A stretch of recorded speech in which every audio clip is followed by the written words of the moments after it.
Hi guys, this is Dr. Ron Miller with CashBasedPhysiotherapy.org, and today we're going to go over 3 tips that I've learned throughout my time of owning a cash-based physiotherapy practice.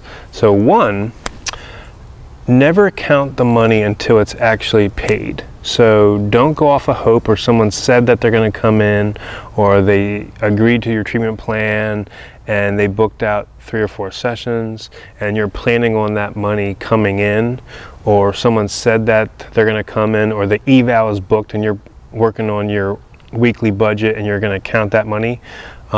Things happen, people cancel, sometimes they want to avoid conflict so they just don't even show up sometimes, or things fall through where they have to cancel or reschedule. But as you open and run your cash-based clinic, don't count the money until they actually pay. That's one thing that I've learned in my experience. 2, never judge a book by its cover. Just because someone is lower socioeconomic status or a poor person doesn't mean that they won't come to you for treatment.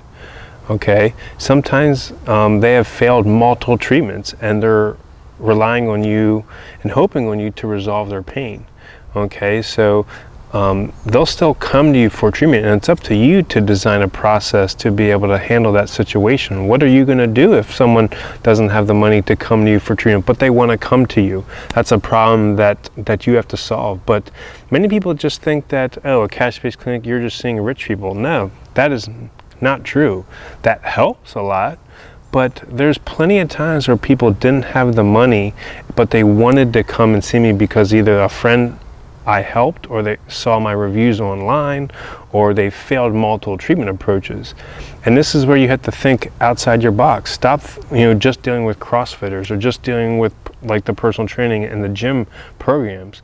There's a whole nother market out there in a cash-based setting that you can tap into, is the people that fail multiple treatment approaches. Whether you're rich or poor, it doesn't really matter. But there's plenty of times where, a poor person, or maybe someone just looks poor but they're really not, and they have some money set aside for some stuff like this. But never judge a book by its cover, because there's plenty of times where a poor person can come to you, who doesn't have a lot of money, and they heard about your results and they want to come to you for treatment. And you have to solve that problem of what to do when someone can't afford it, but you know that you can still help them. And that's a problem for you to solve in your practice. But the number 2 principle is don't judge a book by its cover. The 3rd thing is when you are marketing, okay, don't launch 5 marketing strategies at once that are 5 different diagnoses. Pick one diagnosis, design the strategy, and reassess your outcomes. And I got this, I believe it's in Jim Collins' books, Good to Great. It's that, or it's in Built to Last.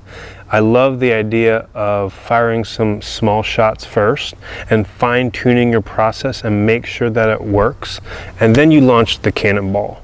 Okay, so don't spread yourself thin. Now, I'm going to mark a low back pain, a plantar fasciitis, a SI joint pain, and a neck pain campaign all at once, and are not proven to work. Pick one, design the strategy, assess, reassess it, make sure it works, make some changes, put it on steroids, double down if it works, make sure it's proven to work, and then automate it, and then you move on to the second one. Okay, don't spread yourself thin and do like 5 different campaigns at once. Pick one thing, master it, automate it, move on to the next one, and then you kind of tap into that second market. So make sure your one thing is mastered and perfected first, and then you move on to the second task. So these are 3 tips that I've learned in my short time opening my cash-based clinic. Let me know if you're having, if you have any more tips, or if you have any questions for me. Visit us at CashBasedPhysiotherapy.org. Thank you for your time.